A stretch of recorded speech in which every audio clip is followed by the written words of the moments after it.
Well, here we are, go to on the scrap Damascus. This is after etch, a bit more of a clean up and etch, and I wanted really to just take a look at it and see what was there. Doesn't look too bad. Now I did ask you in the comments, it's a little bit of mild here, can you see it in places? I'm pretty sure that's a little bit of mild steel still on the surface. It's very thin layer. So I asked you in the comments what to do with this, and when I put this billet together, what I didn't want was a kind of patchwork of pieces stuck in, so it looked actually, someone in the comments mentioned, you know who you are, that I didn't want it to look like a scrapbook, so all bits of Damascus had just been randomly pasted over and they didn't flow. That's why when I forged the billet out, I just compressed it one way to try and push all them layers together and merge them. To a degree it has worked, but to better this, some good suggestions in the comments. The top one seemed to be make a knife out of one half and forge out the other part, stack it, whatever, and a few people said to twist it, and that's actually an idea I had about cutting this up and twisting it to further blend all these bits of Damascus together. That's a good way of getting them to merge, by twisting it and turning them and spiraling them and then forging them out. So guys, that's what I'm going to do. Now the cleanest end is this end. I've put some little circles there where there's just little bits of mild. So my plan is to cut and stack this end, forge a knife out of this end, cut the bar back, and then carry on working on this. So all I am going to do is forge a tip into that, which will draw this billet out a bit further and leave me more steel to forge on the other end.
Try and get rid of that little fish mouth on there, eh?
think that'll do me.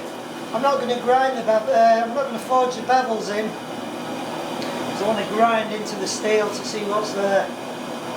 I'm going to give that a couple of thermal cycles now. Let it go cold and we can cut it off. There was just a little bit of grinding to do on the edge, not very much, and it's about 5.5 millimeters thick. I'm going to take it on the surface grinder now and just straighten it up a little bit.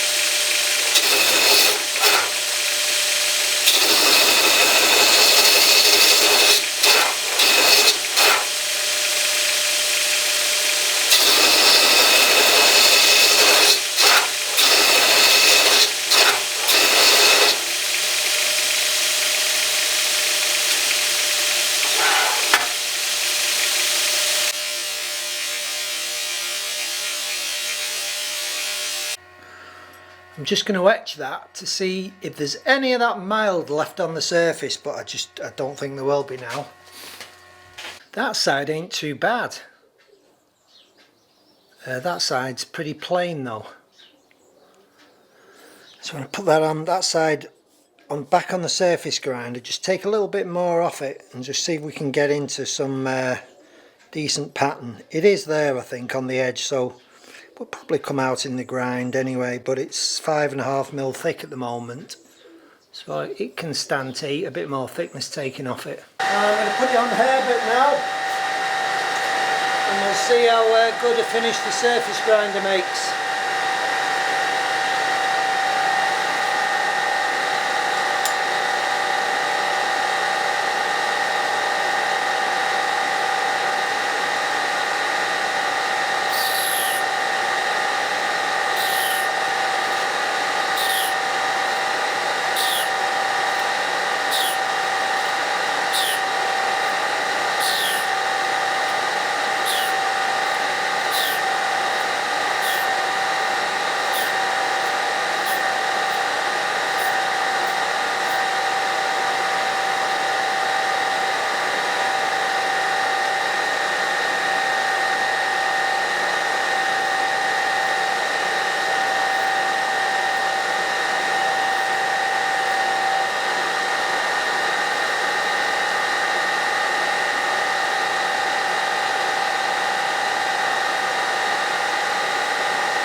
Well, you can see the surface grinder on the belt does a reasonable job, but Herbert's the boy when it comes to getting it dead flat.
That's what I've got coming off Herbert. So, and it's now at 4.3 millimeters.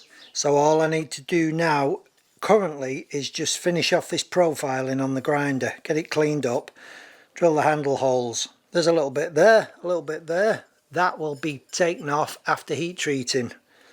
You'd be surprised once you've got a surface grinder, you'd be surprised how much steel moves, expands, buckles, and you know, so I'll probably take another 3-4 thousandths of an inch off this actual knife after heat treating. And this finish is so fine you can actually scratch it with your fingernail.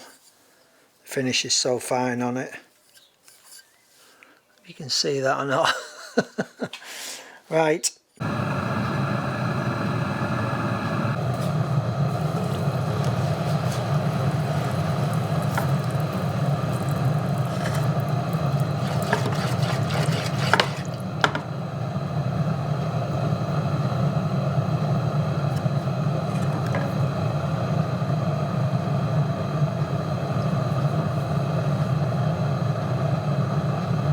After heat treating, it took quite a severe bit of rippling and buckling and bending, which I thought it might be in kind of canister Damascus.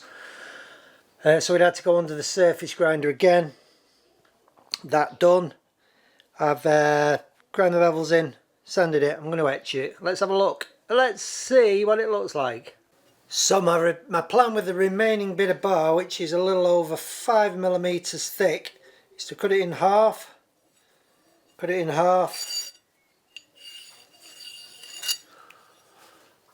which will give me 4 pieces 5 mil thick. So we'll have a piece of steel that big, about 20 millimeters square, which I can then forge together, put a twist in it, hopefully not draw it out too long so I can get it back to this sort of width, and then we can kind of clad it onto some 1095 and see how that one looks. Just like that.